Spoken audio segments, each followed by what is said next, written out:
ಮಾನ್ಯ ವಿಜಯಪುರದ ಸಂಸದ ಸಾಹೇಬ್ರೆ,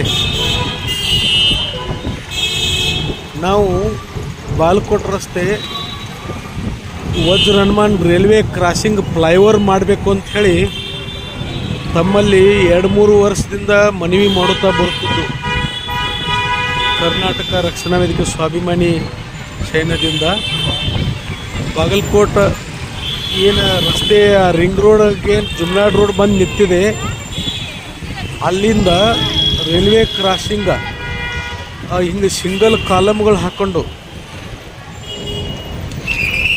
ನೋಡಿ, ಈ ಟೈಪ್ ಸಿಂಗಲ್ ಕಾಲಮ್ಗಳು ಹಾಕ್ಕೊಂಡು ಅಲ್ಲಿ ರೈಲ್ವೆ ಫ್ಲೈಓವರ್ ಮ್ಯಾಲೆ ಬ್ರಿಡ್ಜ್ ಮಾಡಿ ತೆಳಗೆ ಮಧುವನ್ನು ತೆಳಗೆ ಇಳಿಸ್ಬಿಟ್ರೆ ತೆಳಗೆ ಎಷ್ಟು ಬೇಕಾದಷ್ಟು ಗಾಡಿ ಹೋಗಲಿ, ಏನೂ ಯಾವ ಡಿಸ್ಟರ್ಬೆನ್ಸ್ ಇಲ್ಲ. ಈ ಥರ ಪ್ರತಿಯೊಬ್ಬರು ತೆಳಗೆ ಎಷ್ಟೇ ಗಾಡಿ ವಾಹನ ಏನು ಬೇಕಾದ್ರೆ ಹೋದ್ರೂ ಮ್ಯಾಲೆ ಫ್ಲೈಓವರ್ ಮುಖಾಂತರ ಹೋಗಿ ತೆಳಗೆ ಇಳಿಸ್ಲಿಕ್ಕೆ ಏನು ತೊಂದರೆ ಇಲ್ಲ. ಈ ಪ್ರಕಾರ ನಾವು ಮಾಡಲಿಕ್ಕೆ ತಮಗೆ ಮನವಿ ಮಾಡ್ಕೊಳ್ತೀವಿ. ಎಷ್ಟೊತ್ತಿದ್ರು ಈ ಪ್ರಕಾರ ಆಗ್ಬೇಕು ಕೆಲಸ. ಅದು ನೋಡಿ, ಇಲ್ಲಿ ನಾವು ಹುಬ್ಬಳ್ಳಿ ಚೆನ್ನಮ್ಮ ಸರ್ಕಲ್ದಲ್ಲಿ ಈ ಥರ ಸಿಂಗಲ್ ಕಾಲಮ್ ತೆಳಗೇನು ತೊಂದರೆ ಇಲ್ಲ, ತೆಳಗೆ ಎಷ್ಟು ಬೇಕಾದ್ರೆ ಹೋಗ್ಲಿಕ್ಕೆ ಬರ್ಲಿಕ್ಕೆ ಮಾಡ್ಬೋದು. ಈ ಕೆಲಸ ಅಲ್ಲಿ ಬಿಜಾಪುರ ಏನು ಬಾಲ್ಕೋಟ್ ಕ್ರಾಸಿಂಗ್ ಫ್ಲೈಓವರ್ ಆಗಬೇಕು. ಈ ಪ್ರಕಾರ ಅಲ್ಲಿ ಮಧುವನ್ನು ತೆಳಗಿಳಿಸ್ಬಿಟ್ರೆ ಯಾರಿಗೂ ತೊಂದರೆ ಇಲ್ಲ. ಮ್ಯಾಲಿನ ಮೇಲೆ ಹೋಗಾರ ಆ ಕಡೆ ಗಾಂಜೋ ಕಡೆ ತೆಳಗೆ ಯಾರಿಗೂ ಡಿಸ್ಟರ್ಬೆನ್ಸ್ ಇಲ್ಲ. ಈ ಥರ ಯೋಜನೆ ಹಾಕೋಬೇಕಂತೇಳಿ ತಮ್ಮಲ್ಲಿ ನಾವು ಮನವಿ ಮಾಡ್ಕೊಳ್ತಾ ಇದ್ದೀವಿ. ತಕ್ಷಣವೇ ಅದೇನು ಅಂಡರ್ಗ್ರೌಂಡ್ ಮಾಡಿಸ್ಬೇಕು ಅಂತೇಳಿ ಇದು ಮಾಡ್ತಿದ್ರೆ, ಅಂಡರ್ಗ್ರೌಂಡದ್ದು ಅದು ಬೇಡ ಅಂತೇಳಿ ನಾವು ರೈಲ್ವೆ ಇಲಾಖೆಯ ಏನು ಬಿಜಾಪುರ ಏನು ಜನರಲ್ಗಿದ್ದಾರೆ ರೈಲ್ವೆ ಡಿಪಾರ್ಟ್ಮೆಂಟಲ್ಲಿ ಅವ್ರಿಗೆ ನಾವು ವಿನಂತಿಸಿದಾಗ, ಇಲ್ಲ ಸರ್, ಇದು ನೀವು MP ಅವ್ರಿಗೆ ಹೇಳಿ, ನೀವು ಏನು ಸೂಕ್ತ ಭಾಳ ಒಳ್ಳೆಯ ತೀರ್ಮಾನ ತೊಗೊಂಡಿದ್ರಿ, ಇದು ಕರೆಕ್ಟ್ ಇದೆ, ಅಂಡರ್ಗ್ರೌಂಡ್ ಬದಲಿ ಇದು ಮಾಡಿದ್ರಂತೂ ಭಾಳ ಸೂಕ್ತ ಆಗ್ತದೆ ಅನ್ನುವಂಥದ್ದು ನಮಗೆ ಸೂಚನೆ ಕೊಟ್ಟಿದ್ದಾರೆ. ಅದು ಏನೋ ತೀರ್ಮಾನ ತೊಗೊಂಡ್ರು MP ಅವ್ರು ತೊಗೋಬೇಕು. ಅವ್ರು ಮನಸ್ಸು ಮಾಡಿದ್ರೆ ಈಗೇನು ಸೋಮಣ್ಣ ಅವರು ಕೂಡ ರೈಲ್ವೆ ಸಚಿವರಿದ್ದಾರೆ, ಬರೀ ಅವರೊಂದು ಲೆಟ್ರ್ ಕೊಟ್ಟರೆ ಸಾಕು, ಅದು ಹೆಂಗೆ ಬೇಕಾ ಆಗಿಬಿಡ್ತದೆ. ಅವರು ಮನಸ್ಸು ಮಾಡಬೇಕು ಅಂತ ಹೇಳ್ತಾಯಿದ್ರು. ಅದಕ್ಕಾಗಿ ತಮಗೆ ಹತ್ತಿರ ಬಂದರೆ ನೀವು ಸರಿಯಾಗಿ ಇಲ್ಲಿ ಕುಳಿತು ತಾಳ್ಮೆಯಿಂದ ಯಾವ ಟೈಪ್ ಮಾಡಿದ್ರೆ ಏನಾಗ್ತದೆ, ಹೆಂಗೆ ಮಾಡಿದ್ರೆ ಏನಾಗ್ತದೆ ಅನ್ನೋಂಥದ್ದು ಸರಿಯಾಗಿ ತಿಳಿದುಕೊಳ್ಳುವಂಥ ತಾಳ್ಮೆನೂ ನೀವು ವಹಿಸ್ಕೊಂಡಿಲ್ಲ. ನಾವು 2-3 ಸಲ ಬಂದರೂ ಕೂಡ ನಮ್ಮ ಜೊತೆ ನೀವು ತಾಳ್ಮೆ ಕಳ್ಕೊಂಡೇ ಮಾತಾಡಿರಿ. ಆ ಥರ ಆಗಬಾರ್ದು. ಸ್ವತಃ ಬೇಕಾದ್ರೆ ನೀವು ವಜ್ರ ಹನುಮಾನ್ ರೈಲ್ವೆ ಕ್ರಾಸಿಂಗ್ ಬಂದು ನೋಡಿ, ಅಲ್ಲಿ ಎಷ್ಟೊಂದು ತೊಂದರೆ ಇದೆ, ಅದೇ ನಾವು ಹೇಳುವಂಥದ್ದು ಸರಿ ಇದೆ ಅಂದರೆ ಆ ಪ್ರಕಾರ ತೀರ್ಮಾನ ತೊಗೊಳ್ಳಿ. ಎಲ್ಲ ನಮ್ಮ ಉಸ್ತುವಾರಿ ಸಚಿವರನ್ನು ವಿಶ್ವಾಸ ತೊಗೊಳ್ರಿ, ನಗರ ಶಾಸಕರನ್ನು ವಿಶ್ವಾಸ ತೋರಿ, ಸಾರ್ವಜನಿಕರಿಗೆ ಕೆಲಸ ಮಾಡಲಿಕ್ಕೆ ಎಲ್ಲ ಜನಪ್ರತಿನಿಧಿಗಳನ್ನ, ಜಿಲ್ಲಾಧಿಕಾರಿಗಳನ್ನ, ಮಹಾನಗರ ಪಾಲಿಕೆಯವ್ರನ್ನ, ರೈಲ್ವೆ ಡಿಪಾರ್ಟ್ಮೆಂಟ್ದವ್ರನ್ನ, PWD ಅವ್ರನ್ನ ಎಲ್ಲರನ್ನೂ ವಿಶ್ವಾಸ ತೊಗೊಂಡು ಒಂದು ದಿಟ್ಟ ಕ್ರಮ ತೊಗೊಳ್ಳಿಕ್ಕೆ ತಮಗೆ ಅವಕಾಶ ಇದೆ. ಆ ಕೆಲಸ ತುರ್ತಾಗಿ ಮಾಡಬೇಕಂತೇಳಿ ತಮ್ಮಲ್ಲಿ ನಾವು ಜಿಲ್ಲೆ ಜನತೆ ಪರವಾಗಿ ಮನವಿ ಮಾಡಿಕೊಳ್ತೇವೆ. ಧನ್ಯವಾದಗಳು.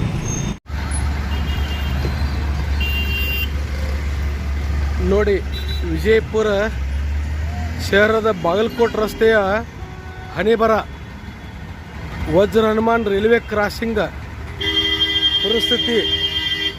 ಯಾವಾಗ ಟ್ರೈನ್ ಬರ್ತವೆ ಆವಾಗ ಈ ಥರ ಪ್ರತಿಯೊಬ್ಬ ಸಾರ್ವಜನಿಕರು ನರಕ ಅನುಭವಿಸ್ತಿದ್ದಾರೆ. ಪ್ರತಿಯೊಬ್ಬರು ನೋಡಿ, ಇಲ್ಲಿ ಯಾರು ಜವಾಬ್ದಾರಿ ಇದಕ್ಕೆ ನೋಡಿ. ಸಾರ್ವಜನಿಕರ ಬೇಗ ಹೋಗ್ಬೇಕಂತೇಳಿ ರಸ್ತೆ ಬಿಟ್ಟು ಹೋಗ್ಬಿಡ್ತಾರೆ, ಅಡ್ಡಾಡಲಿಕ್ಕೆ ಬರಲಾರ್ದಂಗೆ. ಈ ಥರದ ವ್ಯವಸ್ಥೆ ನೋಡಿ. ಮಾನ್ಯ SP ಸಾಹೇಬ್ರೆ ನೋಡಿ, ಇಲ್ಲಿ ಪೊಲೀಸ್ ಪ್ರೊಟೆಕ್ಷನ್ ಇಲ್ಲ. ನೋಡಿ ಸಾರ್ವಜನಿಕರ ಪರಿಸ್ಥಿತಿ. ನಮ್ಮ MP ಸಾಹೇಬರು ಬಿಜಾಪುರದಲ್ಲಿ ಇದ್ದು ಇಲ್ಲದಂತೆ ಇರ್ತಾರೆ. ಜಿಲ್ಲಾ ಉಸ್ತುವಾರಿ ಸಚಿವರಂತೂ ಅವರು ಬಬಲೇಶ್ವರ ಮತಕ್ಷೇತ್ರಿಗೆ ಮಾತ್ರ ಸೀಮಿತಿದ್ದಾರೆ. ಆಮೇಲೆ ನಗರ ಶಾಸಕರಂತೂ ಹಿಂದೂ ಮುಸ್ಲಿಂ ಅಂತೇಳಿ ಇಲ್ಲಿ ಬಿಜಾಪುರ ನಗರದಲ್ಲಿ ಸಾಕಷ್ಟು ಅಭಿವೃದ್ಧಿ ಕೆಲಸ ಬಿಟ್ಟು ಬೇರೆ ಊರು ತಿರುಗಾಡಿ ತಮ್ಮ ಬ್ಯಾಳಿ ಬೇಯಿಸಿಕೊಳ್ಳೋ ಸಲುವಾಗಿ ಹಿಂದೂ ಮುಸ್ಲಿಂ ಅಂತ ವಿಷ ಬೀಜ ಬಿತ್ತುಗೊತ್ತ ಅವ್ರು ನಡೆದಿದ್ದಾರೆ. ಯಾರನ್ನ ಕೇಳಬೇಕು? ಸಾರ್ವಜನಿಕರು ಯಾರನ್ನ ಕೇಳಬೇಕು? ಜಿಲ್ಲಾಧಿಕಾರಿಗಳೇ. ತಾವಂತೂ ಪ್ರತಿಯೊಬ್ಬ MLA ಮಿನಿಸ್ಟರ್ ದಲ್ಲಾಳಿಗಳಾಗಿ ನೀವು ಕೆಲಸ ಮಾಡೋದು. ಯಾರನ್ನ ಕೇಳಬೇಕು? ಸಾರ್ವಜನಿಕರು. ಇದೇನು ಫ್ಲೈಓವರ್ ಆಗ್ಬೇಕಾಗಬಾರ್ದ್ರಿ? ಹಾಂ ರೀ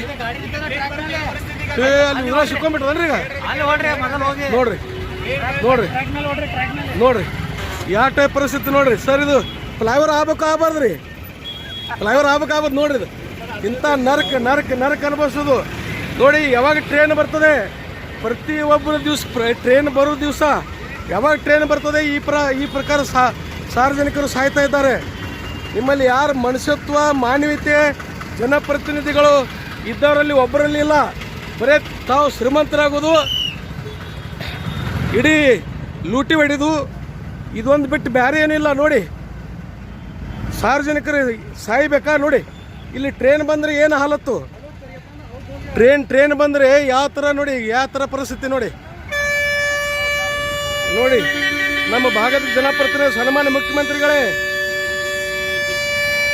ಯಾವ ಥರ ನೋಡಿ ಪರಿಸ್ಥಿತಿ. ಇಲ್ಲಿ ಸರ್ಕಾರಿ ವೈದ್ಯಕೀಯ ಕಾಲೇಜ್ ಮಾಡಬೇಕು ಅಂಥೇಳಿ 3-4 ತಿಂಗಳಾದ್ರೂ ನಾವಲ್ಲಿ ಧರಣಿ ಕುಳಿತಿದ್ದೀವಿ. ನಮಗೆ ಆ ಹೋರಾಟನ ಹತ್ತಿಕ್ಕೂ ಸಲುವಾಗಿಯೂ ಅಡ್ಡಮಾರ್ಗ ಹಿಡಿದು ಜೈಲಿಗಟ್ಟಿ FIR ಮಾಡಿದ್ದಾರೆ. ತಮ್ಮ ಸ್ವಾರ್ಥಕ್ಕಾಗಿ ಜನಪ್ರತಿನಿಧಿಗಳಾಗಿ ಇಡೀ ದೇಶದ ಪ್ರಾಮಾಣಿಕ ವ್ಯವಸ್ಥೆನ ಹಾಳು ಮಾಡ್ತಾ ಇದ್ದಾರೆ ನೋಡಿ.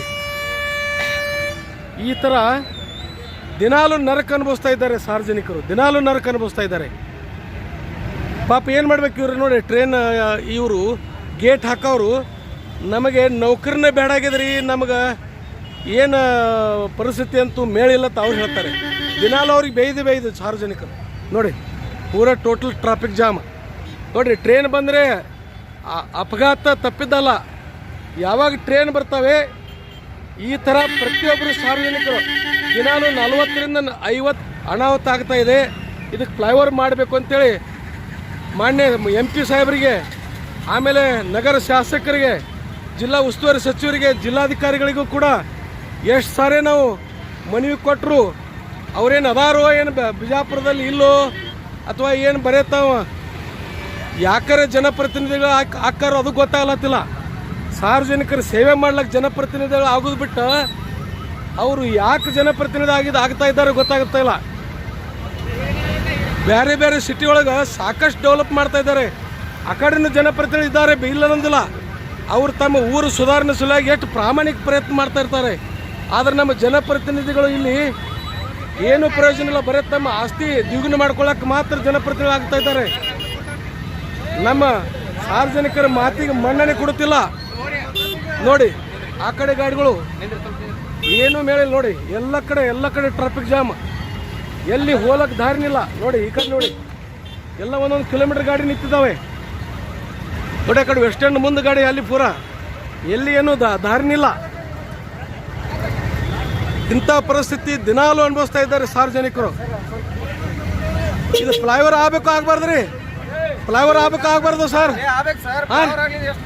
ನೋಡ್ರಿ ದಿನಾಲೂ ಇದು ದಿವಸದಲ್ಲಿ 1 ಟ್ರೈನ್ ಅಲ್ಲ 40-50 ಟ್ರೈನ್ ಹೋದಾಗ ಒಮ್ಮೆ ಫ್ಲೈಓವರ್ ಆಗಬಾರ್ದು ರೀ.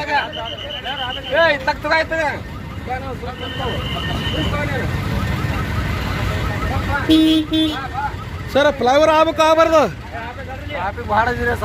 ಫ್ಲೈಓವರ್ ಆಗಬಾರ್ದು.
ನೋಡಿ ಟ್ರಾಫಿಕ್ ಜಾಮ್. ಸಾರ್ವಜನಿಕರು ಬೇಗ ಹೋಗಬೇಕು ಅನ್ನುವಂಥ ಒಂದು ವಿಚಾರ ಇಟ್ಕೊಂಡು ಹೇಗೆ ಬೇಕಾದಂಗೆ ಹಂಗೆ ರಸ್ತೆ ಒಳಗೆ ಬಂದುಬಿಡ್ತಾರೆ. ಬಂದು ಎಲ್ಲ ಅಡ್ಡಗಟ್ಟಿ ನೋಡಿ, ಇಲ್ಲಿ ಬಸ್ ಬಂತು, ಅವೆಲ್ಲ ಬಸ್ಸು ಕ್ಲಾಸ್ ಏನೂ ಮಾಡ್ಲಿಕ್ಕೆ ಸಾಧ್ಯ ಇಲ್ಲ. ಮತ್ತು ಈ ಟ್ರೈನ್ ಬರ್ತದೆ, ಇದರಲ್ಲಿ ಟ್ರೈನ್ ಬಂತು ಅಂದ್ರೆ ಅಲ್ಲಿ ಜಾಮ್ ಏನೂ ಮಾಡ್ಲಿಕ್ಕೆ ಸಾಧ್ಯ ಇಲ್ಲ. ಟ್ರ್ಯಾಕ್ ಮೇಲೆ ಗಾಡಿಗಳು ನಿಂತ್ಬಿಟ್ಟಿದ್ದಾವೆ, ರೈಲ್ವೆ ಕ್ರಾಸಿಂಗ್ ಮೇಲೆ ಗಾಡಿಗಳು ನಿಂತಿದ್ದಾವೆ. ಒಂದು ಅರ್ಧ ತಾಸು ಆಯ್ತು ಈಗ. ಇಂಥ ಪರಿಸ್ಥಿತಿ ದಿನಾಲೂ ಸಾರ್ವಜನಿಕರು ಅನುಭವಿಸ್ತಾ ಇದ್ದಾರೆ. ಜಿಲ್ಲಾಧಿಕಾರಿಗಳೇ ತಮ್ಮ ಸ್ವತಃ ಬಂದು ಭೇಟಿಯಾಗಿದ್ದೀವಿ ನಾವು. ಇಲ್ಲ ಫ್ಲೈಓವರ್ ಅಂಡರ್ಗ್ರೌಂಡ್ ಮಾಡ್ತಾರೆ ನೋಡಿ, ಗೇಟ್ ಹಾಕಿದ್ರು, ಟ್ರೈನ್ ಬರ್ತಾ ಇದೆ, ಗೇಟ್ ಹಾಕ್ತಾ ಇದ್ದಾರೆ ನೋಡಿ. ಮಾನ್ಯ ಜಿಲ್ಲಾಧಿಕಾರಿಗಳೇ, ನಗರ ಶಾಸಕರೇ, ಮಾನ್ಯ ರಮೇಶ್ ಜಿಗಜಿಣಗಿ MP ಸಾಹೇಬ್ರೆ, ಜಿಲ್ಲಾ ಉಸ್ತುವಾರಿ ಸಾಹೇಬ್ರೆ, ನಿಮಗೆಲ್ಲ ಸಾರ್ವಜನಿಕರು ಮತ ಆರಿಸಿ ತಂದಿದ್ದು ಮೂರ್ಖರು. ನಿಮ್ಮಂಥವ್ರಿಗೆ ಆರಿಸಿದರು ಪ್ರಯೋಜನ ಇಲ್ಲ. ನೀವೆಲ್ಲ ನಿಮಗೆ ಯೋಗ್ಯತೆ ಇಲ್ಲ, ನಿಮ್ಮಲ್ಲಿ ಜನಪ್ರತಿನಿಧಿ ಆಗುವಂಥ ಯೋಗ್ಯತೆ ಇಲ್ಲ ನಿಮ್ಮಲ್ಲಿ ಯಾರಲ್ಲಿನೂ. ನೋಡಿ ಗೇಟ್ ಹಾಕಿ ಯಾವ ಥರ ಏನು ಮಾಡ್ಬೇಕು ನೋಡಿ. 2-3 ವರ್ಷ ಆಯ್ತು ನಾವು ಮನವಿ ಮಾಡ್ಕೊತಾ ಇದ್ದೀವಿ. ಇಲ್ಲ ಅಂಡರ್ಗ್ರೌಂಡ್ ಮಾಡ್ತಾ ಇದ್ದಾರೆ ಅಂತ ಹೇಳಿದ್ವು ಒಮ್ಮೆ. ಇಲ್ಲ ಒಮ್ಮೆ ಫ್ಲೈಓವರ್ ಮಾಡ್ಲಿಕ್ಕೆ 40 ಕೋಟಿ ರೂಪಾಯಿ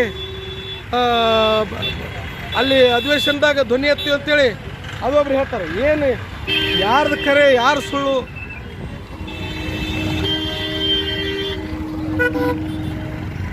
ತಕ್ಷಣ ಎಲ್ಲ ಕಾಮಗಾರಿ ಬಿಟ್ಟು ಮೊದಲು ಈ ಕೆಲಸ ಫ್ಲೈಓವರ್ ಕೆಲಸ ಮಾಡಲಿಕ್ಕೆ ಪ್ರಾಮಾಣಿಕ ಪ್ರಯತ್ನ ಪಡಬೇಕು. ನೋಡಿ ಇಲ್ಲಿ ಏನು ಮಾಡಬೇಕು ನೋಡಿ, ಯಾವ ಥರ ನರಕ ಅನುಭವಿಸ್ತಾ ಇದ್ದಾರೆ ಸಾರ್ವಜನಿಕರು. ನರಕ ಅನುಭವಿಸೋದು ತಪ್ಪಿಸ್ಬೇಕಂದ್ರೆ